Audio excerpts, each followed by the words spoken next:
That changed? It's the correct one now, right? Yep.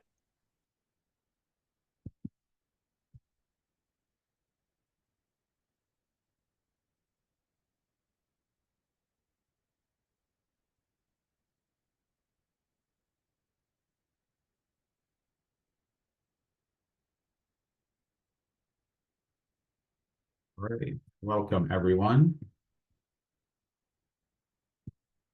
Just about ready to get started.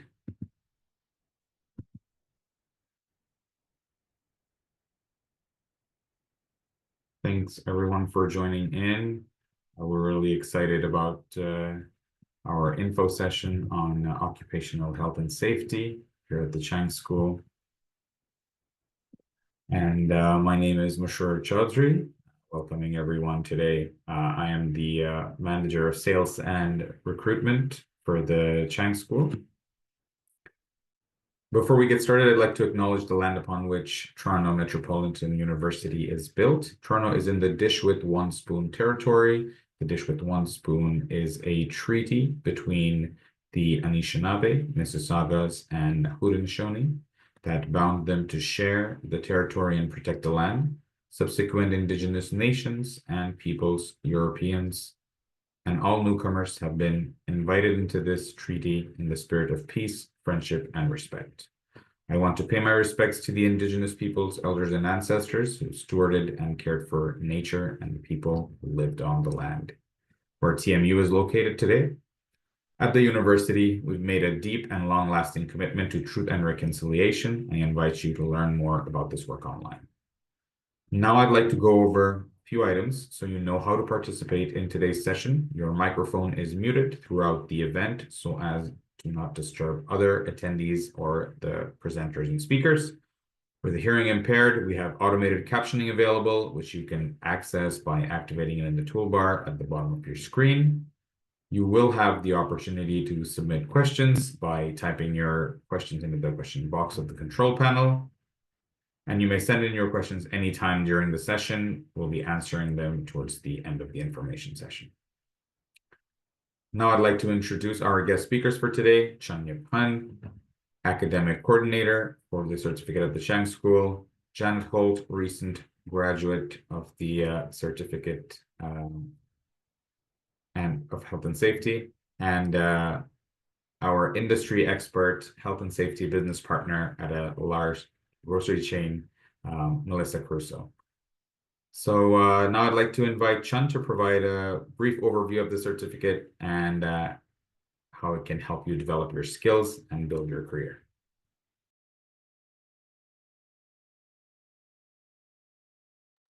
Great, thank you very much, Mash. Really appreciate everyone attending this evening's session.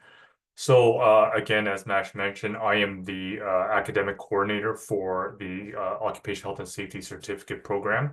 So my job basically is to provide direction for students who want to know which courses they should take in terms of the order and which certificates. I also am the individual who judges whether or not someone can bypass the OHS certificate or the Occupational Health and Safety certificate and move on to the more advanced ones, which I'll talk about very shortly. So I am the initial contact person for most of your queries related to the academic elements of the certificate. Any administrative stuff that would be through the good folks at the Chang School. So we currently have 3 different occupational health and safety certificates. And I'll use the term OHS now instead of saying the full term of occupational health and safety. They are all online. If you are thinking of transitioning into this field or just want to learn a bit more about OHS, then the first certificate you should take is the OHS certificate. Again, it's online. There are 8 courses altogether, and it will take you about 2 years. You have more time to do that beyond the 2 years, but typically most of our students finish that in about 2 years time period. Once you finish that, you can move on to any of the 2 more advanced certificates. There's the Occupational Health and Safety Leadership Certificate or the Advanced Safety Management Certificate. The OHSL is online as well with only 4 courses, and because of that, that means you can finish that in about 1 year. And the advanced safety management, there are 8 courses in that. So that's similar in terms of the length of the OHS certificate, which is, again, 2 years. Next slide, please. So one of the things that we want to show you is why occupational health and safety is a career worth considering. In terms of this slide, what we're showing here are all the different trends that they are suggesting in one of the preeminent safety magazines for the profession. So one of them is the adoption of new technology. So this is not only something like wearable technology, but we're also talking about AI in the workplace and the impacts that might have in terms of how people cope, in terms of possible mental stress associated with AI taking over their job, and also other things like remote monitoring, remote sensing. Those are all things that are valuable contributions to our field. I talked about mental health. That is an ongoing problem. It wasn't much of an issue when I first started in the field, and now it's really taken on a hold of itself and really exacerbated because of COVID. So we all know that people are experiencing mental health problems, and that could affect how they work on their job. As a result of COVID, a lot of people are now working from home. So we have to figure out how those people who work from home, even though it is their residence or where they live, there could still be some hazards, and they really should have a policy around that so that people work safely when they're in even though they're working from their home. Harassment and workplace violence is a problem that is linked to mental health in the workplace, but certainly we've been hearing a lot of issues about things that let's say healthcare workers are exposed to, where they're dealing with an unsteady patient. And then of late, we've been hearing a lot of problems with jewelry stores being robbed. And so this is all a workplace violence matter. Musculoskeletal disorders are something like related to ergonomics, manual material handling. So this has been an ongoing problem for many years, in the sense that these type of diseases are probably the most prevalent occupational diseases, yet they're still happening, and they are across the board, various industries. So we have to try to find a way to minimize this so that people are not experiencing these type of disorders. Virtual OH&S training, again, because of COVID, a lot of people we've turned to virtual training. And so we have to figure out, can we do OHS training? Is it effective? And are people getting that knowledge that they need in order to work safely in the workplace? In terms of PPE or personal protective equipment, there are problems with compliance with use of personal protective equipment. And so in trying to enhance the training associated with that will hopefully allow people to comply with PPE usage. And then lastly, this last bullet, policies for shared spaces. Again, as a result of COVID, a lot of spaces now are shared, meaning that you don't have a dedicated workspace. So people might be territorial. People like to have their own personal space. So this can impact some dynamics, and then from there may lead to mental health issues or harassment, bullying, workplace violence. So certainly we need to address this particular phenomenon. Next slide, please. So in terms of career path options, for those of you who are not aware, the legislation is very clear that Ontario workplaces must have an occupational health and safety policy, and they must implement that. So that's why having individuals who have a background in occupational health and safety is beneficial to workplaces. And we're talking about a variety of different industries, both public and private. So you see the list here, construction being one of the most dangerous type of workplaces, heavy industry such as mining and forestry, again, another traditionally unsafe workplace, so to speak. Hospitals and other healthcare providers. I think SARS and COVID really illuminated the fact that this is a workplace where infections can occur. And I also mentioned previously about workplace violence issues. Then we're looking at universities and other educational institutions where we've had issues reported in the past where there have been assault on staff as well as faculty members. And then there's also things related to coordinating everything because it's such a large workplace. Similarly, in terms of airports and transportation sector, airports are actually federally regulated, but they might be situated in a province. So that means that there are some provincial and federal workers. And so that has to be coordinated in a seamless manner. And then lastly, government and other public sector organizations also will need health and safety individuals. Next slide, please.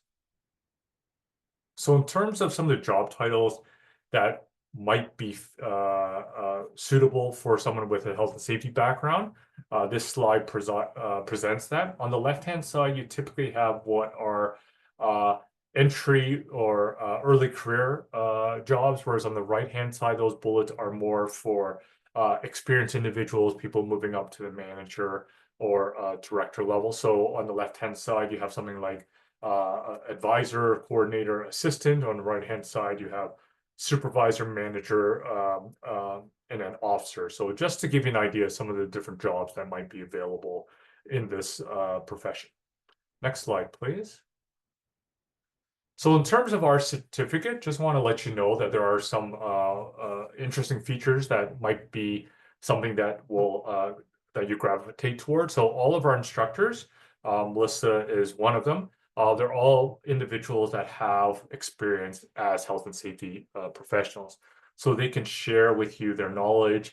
They can share with you how to apply some of the theory that you are learning, and they can give you some tidbits as well as some other personal experiences as well.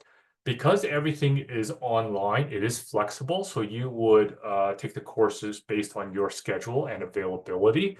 And so you can do, one course, two courses. You can do some of the intensive courses if that option is available for you as well. So I'll just move on to that bullet there, the intensive course option.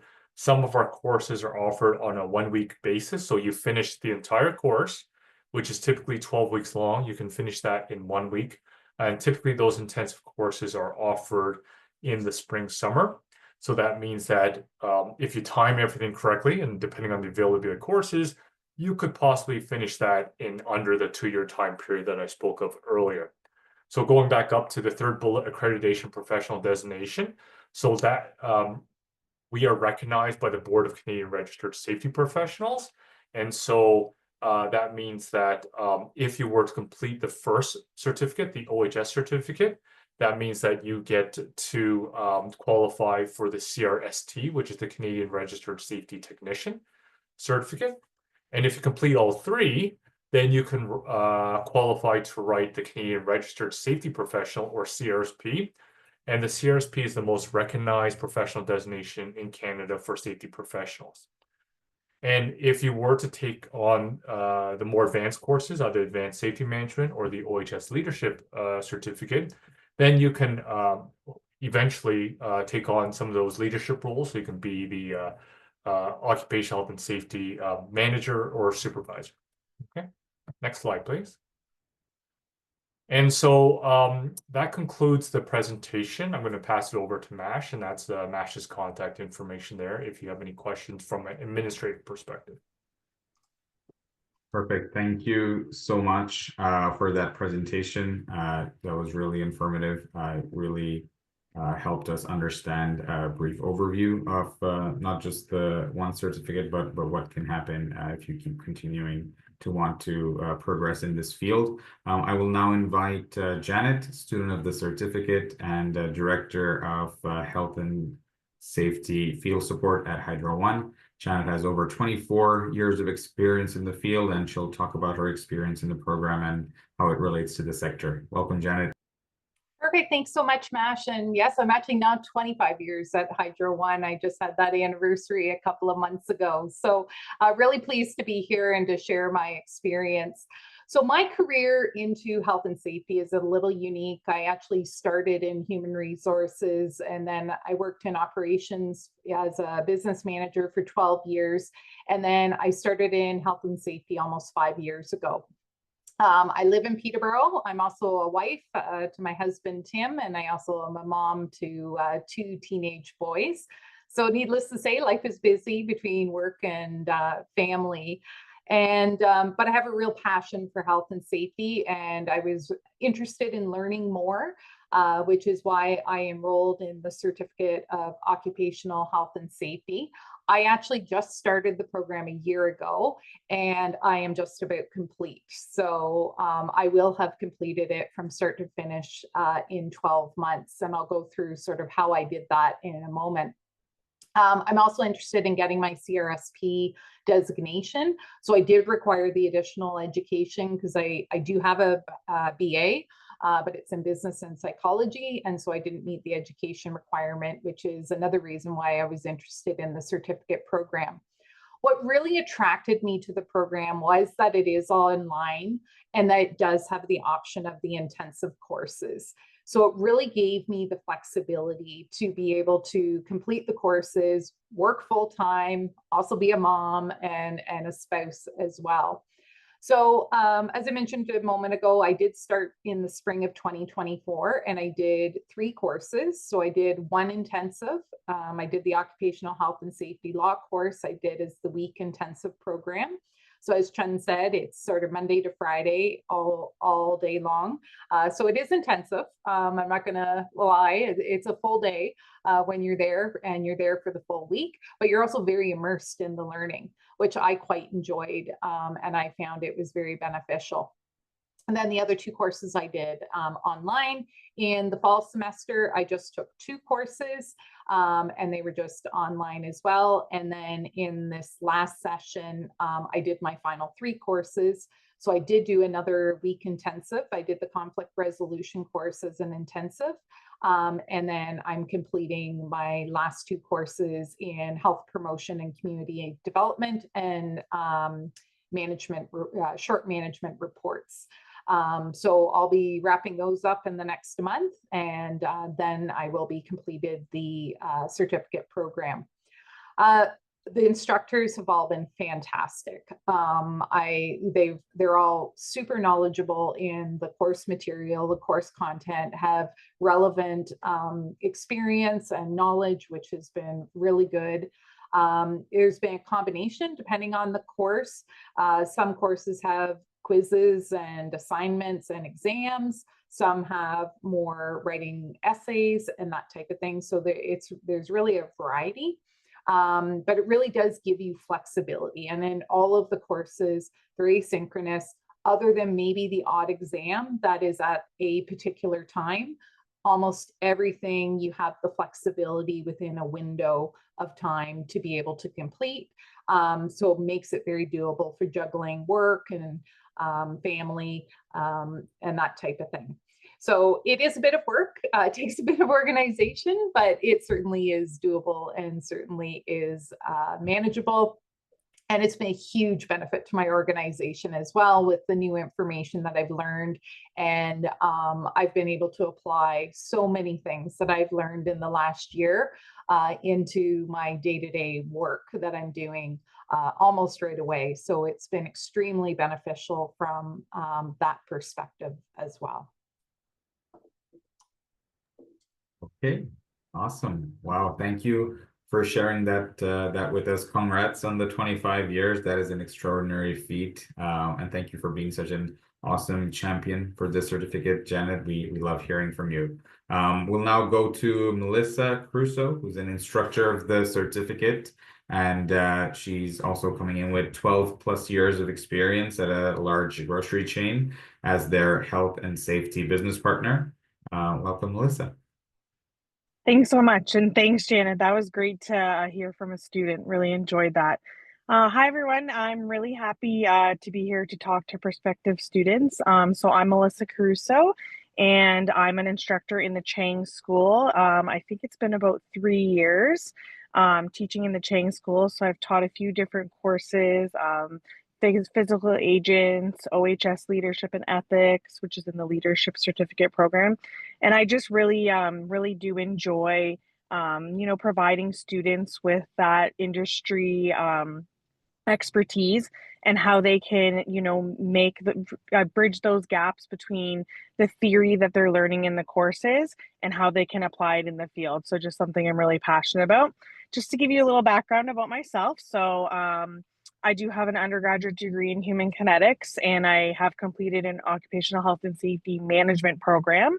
And that's kind of how I got into health and safety. So I was really passionate about ergonomics in my undergrad, and kind of said, oh, what kind of career can I get into with this ergonomics, which led me to health and safety. I do have my Canadian Registered Safety Professional designation, which I've held since 2017. And as was mentioned, I do work for a large grocery retail chain as a health and safety business partner. So how I got into that is once I was completed my program, I did apply. It was a entry level position, but I really was able to explore different areas of the business that I work in. So retail sectors, supply chain and warehousing, and also pharmacy divisions. So that was really great that I got different areas of expertise and different learnings.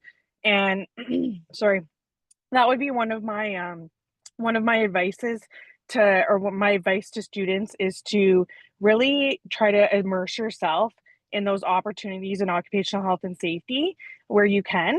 So, really getting that foundation initially in the theory, which is what this certificate does provide, but then it does also provide the opportunity to bridge those gaps and apply that into the field, which is great. So in the course I teach, we have some real world scenarios. So we use simulations.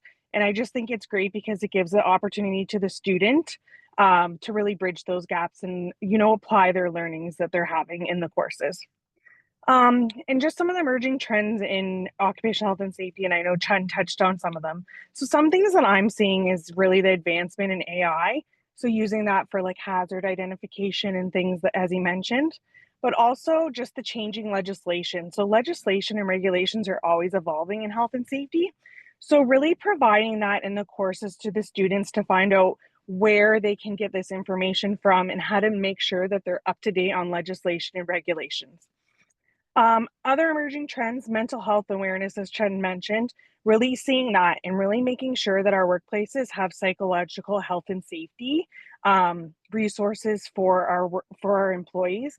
So just really focusing on that, and that's definitely an emerging trend.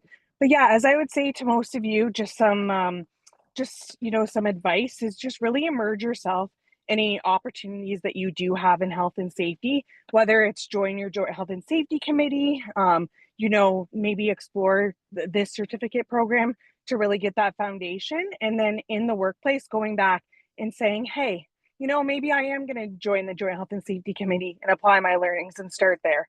As Janet mentioned, there's a lot of individuals and workplaces that later on go into health and safety. And I think that that really just really helps a workplace and really giving back to the workplace. So Thank you so much. That's such great advice, Melissa. Immersing yourself into the field and just, putting in that work, right? That's what you want to do. And I hear that not just on this field, in other fields as well. And so that's some brilliant advice. Thank you for sharing that. And thank you for sharing some of those trends and the journey in the field. Well, at this time, we will our presentation portion is done, and we will be going into our Q&A section. But before we do that, just to get things going, I know there's a couple of questions that are coming in already, but we'll launch a quick poll. If you are able to just answer something that we want to know about what you think, what matters the most, what do you think based on what you've heard so far in our session today, what do you think is the most important skill for the professional, providing hazard control solutions, safety management system, navigating occupational health and safety legislation, recognizing and assessing workplace hazards. So we'll just leave that up for the next 30 seconds. But what I can see, we've got a couple of questions that came in that our CE representative answered. It was about enrollment, which is open, and how you can definitely start the certificate if you are wondering, if you can go ahead and enroll. It's there, ready to enroll right now. And we've got some open questions coming in regarding the background. So if you don't have a background in OHS or a background in science courses or maths courses, is it okay? So maybe we can start with that one. Chun, I don't know if you want to start Yeah. with Did you want to answer that poll question first, or show the results of that poll, or you want me to go to this? Yeah, I was gonna Oh. go ahead and show the Okay. results of the poll. It is the last one that's got the highest options, recognizing and assessing workplace hazards, and then following with providing hazard control solutions, and then follow the other two are just following behind that: safety management systems and navigating occupational health and safety. I just want to say that if you want to know, all four of these are covered in our certificates today, so they're really handy skills to have, and something that we'll be covering in the certificate. And yeah, so let's go on to the first question that we were talking about. Does it matter what background you have? Do you need to have science courses or math courses in order to get into this field? No, you don't need to have a particular background, though it is beneficial to have a science background and have some knowledge of math. It's not critical. So I think what's most important is that you're passionate about it. I think that's probably the biggest driving force. Once you have taken some of the courses and it's piqued your curiosity, and as Melissa said, immerse yourself in that field, it's really been very fulfilling for me personally, and I can't speak for Melissa or Janet, but once I got into it, I was just being a vacuum and hoovering everything I could about health and safety, so. Yeah, no, I would echo with that as well. And like for me, I've been out of school for a very long time. So I was getting back into it. And, I don't have an extensive science background at all, other than from high school. And I won't even tell you what year that was, because most people probably weren't even born then. And same with math. I don't have an extensive math, and it has not been an issue.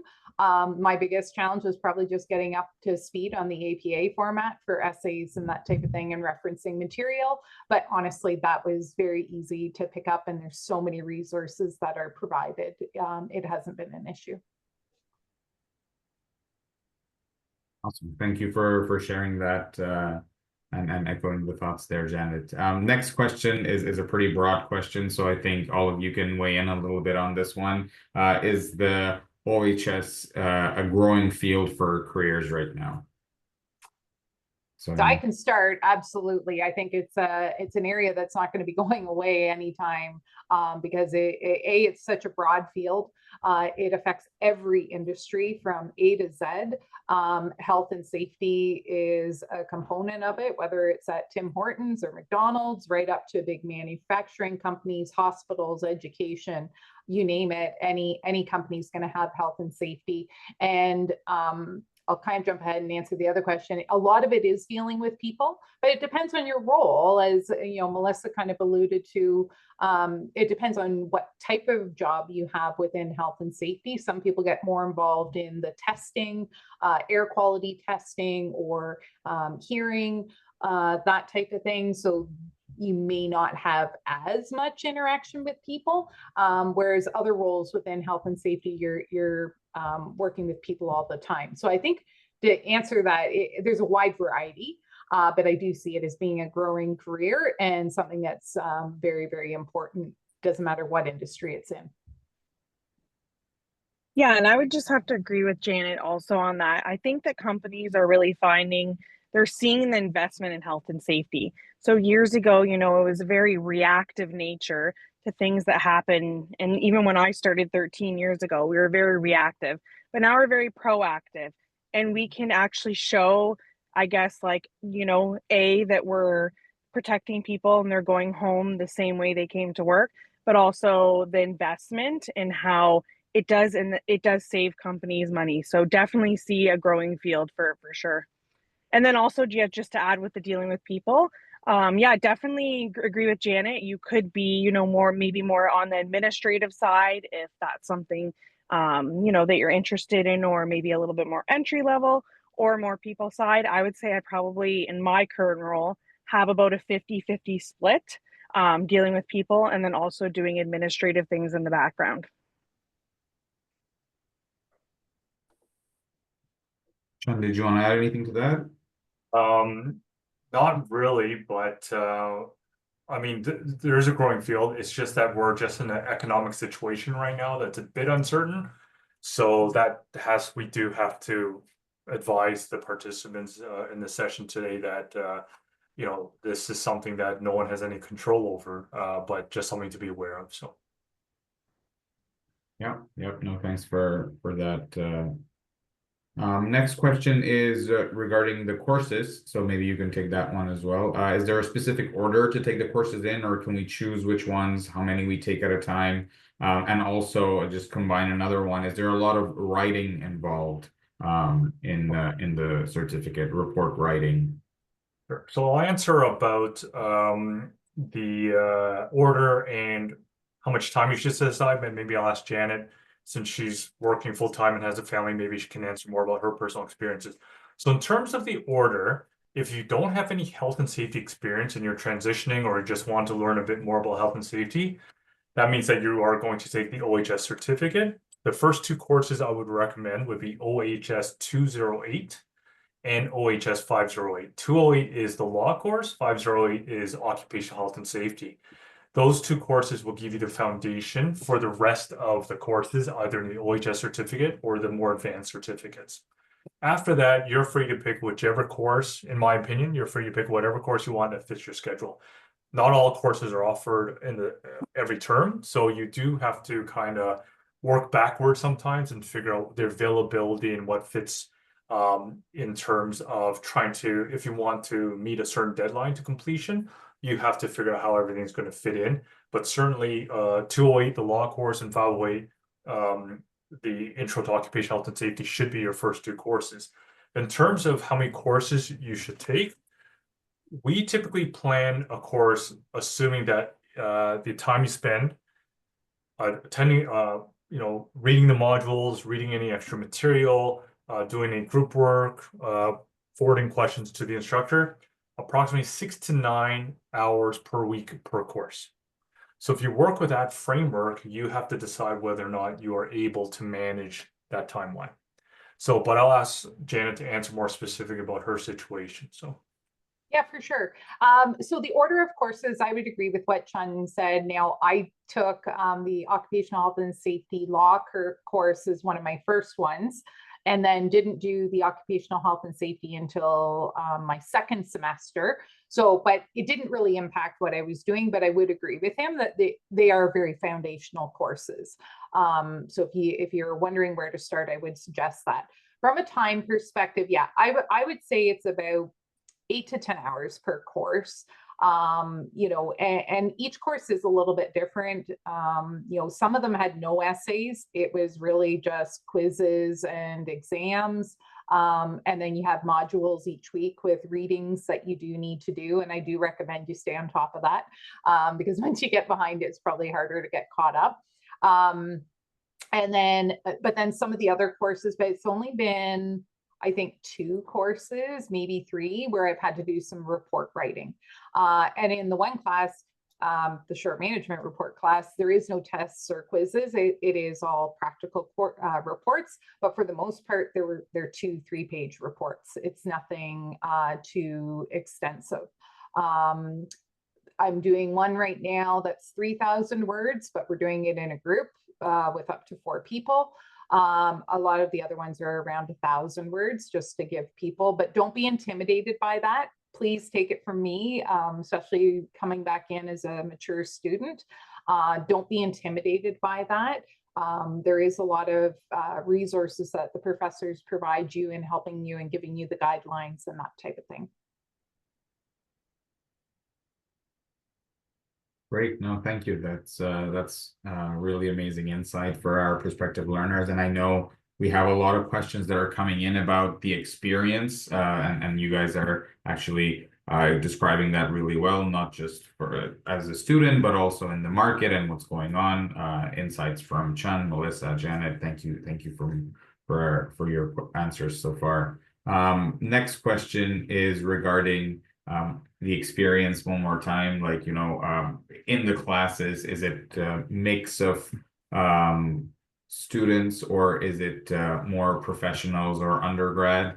Someone wants to know, and someone who is really experienced in another field but wants to change their job and pivot into this, worried to have entry level again. So what that experience sort of feels like, maybe Jen, you can also start off, and then Melissa, Chun, you can provide a little bit of perspective as well. Yeah, for sure. So for the combination of people attending the classes, it really is a variety. There are, students for sure that are in a variety of different programs. Sometimes they're in nursing, sometimes they're in health and safety. There's a variety of different programs that sometimes you'll come across a student.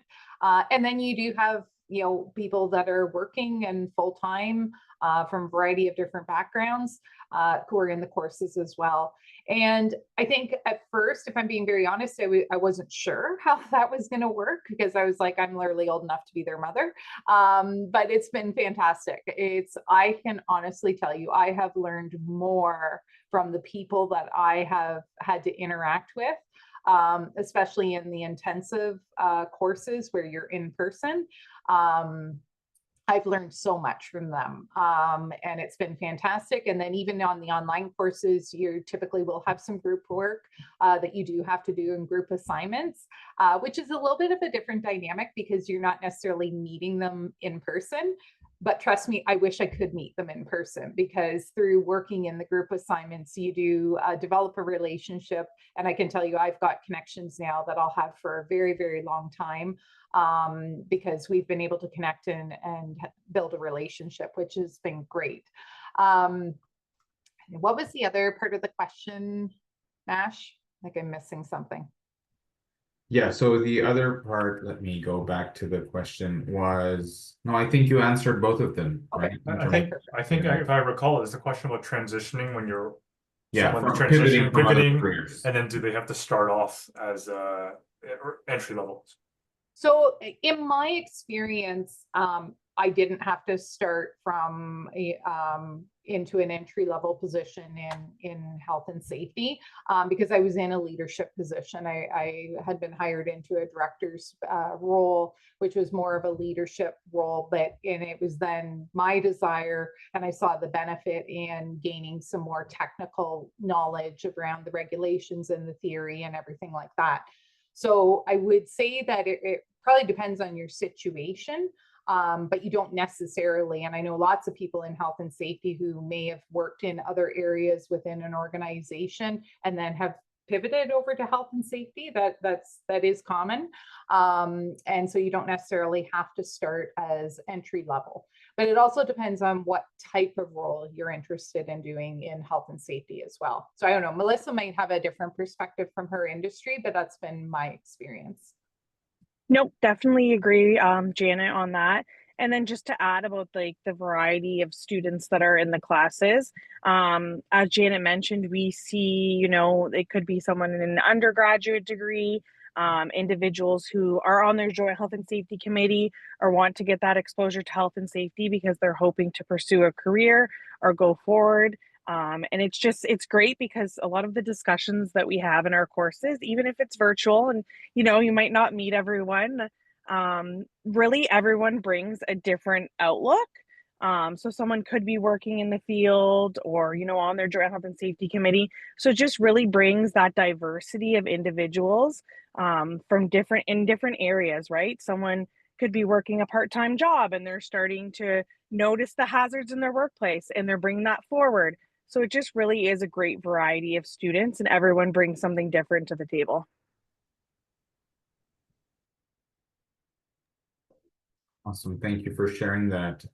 Okay, so the next question is regarding any mentorship or networking opportunities that are available for students in this program. So Chun, maybe you can take that. Yeah, I'll start off with that and maybe Janet can add in her experience. So in terms of a student that's registered in any of our certificates, you have access to the resources available at the university. So you can go to the Career and Co-op Center, you can get some advice from them. You can get other resources that are student learning centers and all that other stuff. So the library, so all those resources are available to you, but we do not have any formalized mentorship program per se that's affiliated with the university, nor is there any sort of placement per se. But I'll let Janet speak about where students might turn to for some of those resources. So. Yeah, no, great question. And yeah, there's tons of resources through the university for sure. But as far as like a formal mentoring or networking, no. However, you network so much. I have so many contacts now from all the different courses and the people that you meet and the different backgrounds, and even the students, the younger students, like, they've been a great resource for me as well. And so there's definitely a lot of informal networking that does occur. And so you then have those connections for even once you're completed and once you're into your career. Again, I know there's going to be some people that I'll be connected with for many years that I've met through this program. And just to add to that, to what Janet mentioned, also the instructors work in the field, which is great, right? So I've had students reach out to me, hey, Melissa, I know you have your CRSP. Can you give me any tips, or what resources did you use when you got your CRSP? So it's also great to have those connections and networking with your instructors as well. But I also meet a lot of people like Janet that work in the field as well. So. That's awesome. No, thank you. Thanks for sharing that perspective. That's great. And then I know we spoke about this a little bit before as well, but we hear this in other certificates as well. And I know we answered it a little bit, but I think we want to emphasize that for everyone attending. Can you take a course without really committing to a certificate? Absolutely you can. And we always want you to feel like you have the option to explore and see where you can go. So you definitely have that option. And if anyone else wants to add to that, feel free to while we go to the next question.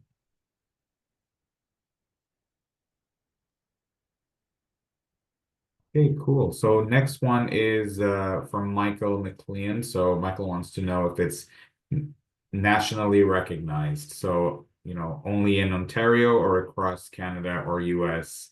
How well is this? I'll field that question, and then maybe Melissa and Janet can add to that. So our certificate is accredited by the Board of Canadian Registered Safety Professionals. So again, if you do just the OHS certificate, you qualify for the Canadian Registered Safety Technician examination. And if you do all three, you can qualify for the Canadian Registered Safety Professional. So this is a national body, the Board of Canadian Registered Safety Professionals. You don't have to get it. I mean, this is voluntary, just for everyone to know that getting the CRSP or any other professional designation is voluntary. However, it's extremely rewarding and worthwhile because it opens up more doors, but that's a separate agency altogether. The question was about whether or not it's recognized in the States. There are different jurisdictions, but I would say the knowledge that you have is transferable to other countries, other jurisdictions, simply because health and safety is based on best practices. The biggest difference would be the local jurisdiction. So in Canada, every province is governed by different health and safety legislation. So even if you studied here with a certificate at TMU, which is based in Ontario, if you are working in another province, you need to understand the provincial requirements for that province. Our law course is mainly focused in Ontario, but we do talk about legislation in other provinces as well as at the federal level. So we're a bit unique that way, but again, a lot of the best practices are very similar, and that's what I meant, that you can transfer those skills to other jurisdictions, including the US. Yeah, totally agree, especially in the OHS law. Yes, it is a little bit more focused on provincial. However, they certainly do touch on federal legislation as well. And a lot of it is once you understand how the legislation works and what's covered under provincial, what's covered under federal, where to go get the various information, it's very transferable. So if I went to another province to work, I would know comfortably, okay, I now need to refer to this instead of referring to the Ontario legislation. So it's certainly very, very transferable. Melissa, I don't know if you want to add anything. Yeah, I was just gonna say, and coming from like my perspective, I've supported different locations from east to west, every province, territory. So yeah, once you have that basic knowledge, like the best practice, like Chun mentioned, it really is transferable. You know where to go to find the legislation.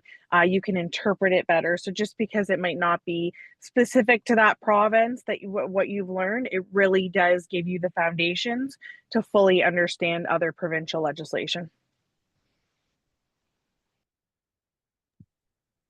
Awesome. I know we have a couple of more minutes. I think we can have one more question that just came in from Yasin. Thank you, Yasin, for your question. Would you recommend taking the OHS course and writing the CRST exam, gaining 4 years of experience, and then writing the RCSP exam? Or would it be better to take all 3 courses and write the RCSP exam right away? Which path would you recommend? My suggestion is that it's really an individual decision.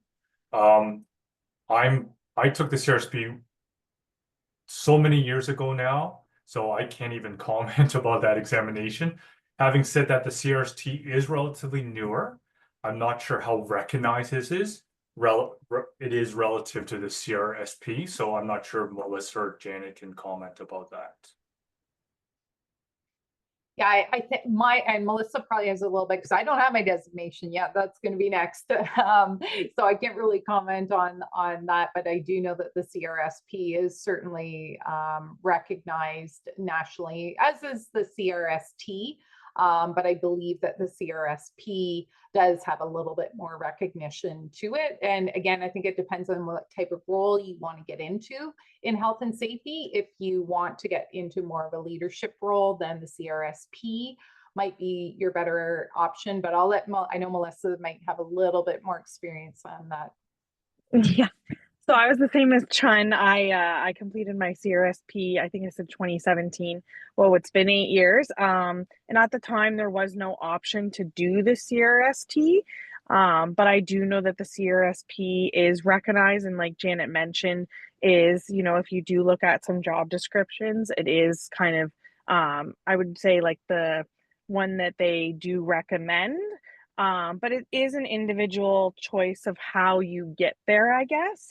But it is always, I would say, if you're trying to learn different things in the field, it's always good to get field experience if you can, right? So, and apply your learnings, and then you can achieve your CRSP. Because a lot of, when I took the test, I don't know how long ago, 8 years now, it really was how to apply your learnings in the field. So If I can just add one thing, what I tell my students that education is always beneficial. So if you want to get the CRST as a personal achievement, why not?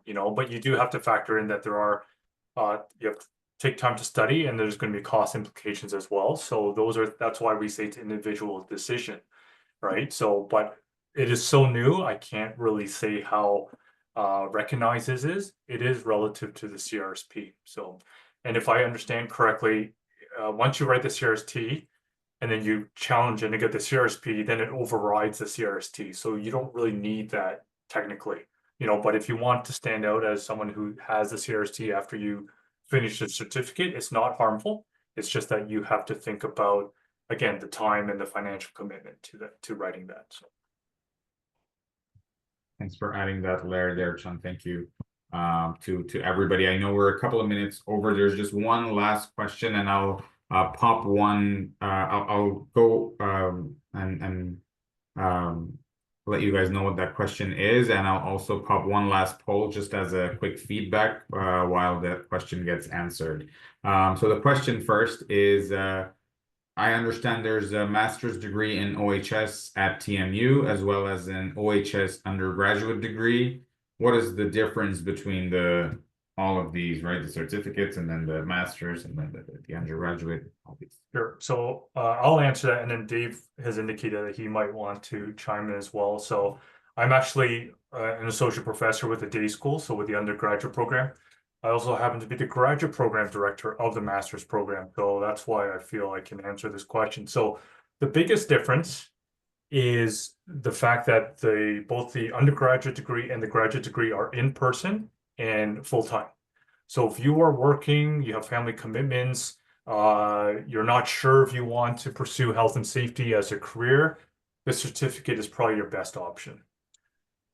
If you are able to attend school full-time, in person, then you might want to consider the undergraduate degree. And then obviously the master's degree is for those people who already have a bachelor. So you need to have a science degree in order to do the master's degree. It's a thesis-based program, so we do research. And that's my area of expertise, because when I started in this field, we were doing a lot of things that were, in my opinion, when I look back retrospectively, it was done because that's what was done as the norm, but there's no scientific evidence behind it. So that's why I have gravitated towards that area and trying to provide scientific-based evidence best practices, if that makes any sense for people. So just to make sure that what practitioners are using has some scientific merit to it, that it's not just because we've been doing it all these years, basically. So hopefully that answers the question. I'm not sure if Dave wants to add a bit more to that. I don't have anything further to add. That sounded pretty comprehensive. Thanks. Great. Thanks for everyone answering the poll as well. So I know we're a few minutes over, so thank you all for staying with us. Thanks for your patience, Chun, Melissa, Janet, Dave. Thanks for all of your insights and in the background, Luke, Camille. Really, thank you for answering the questions and keeping us going. As we close our session for today, I just wanted to again take a moment to also thank our attendees for taking their time out of the day and attend our session. If you're interested in learning more about enrolling in the certificate, please visit continuing.torontomu.ca. And if you have any other questions, you can email me directly at mash.chaudhry@torontomu.ca. You will receive a recording, all of the slides and survey in your email within 24 to 48 hours. And on behalf of the Chang School, our presenters and guest speakers, thank you for joining us today and have a great rest of the day. Thanks, everybody.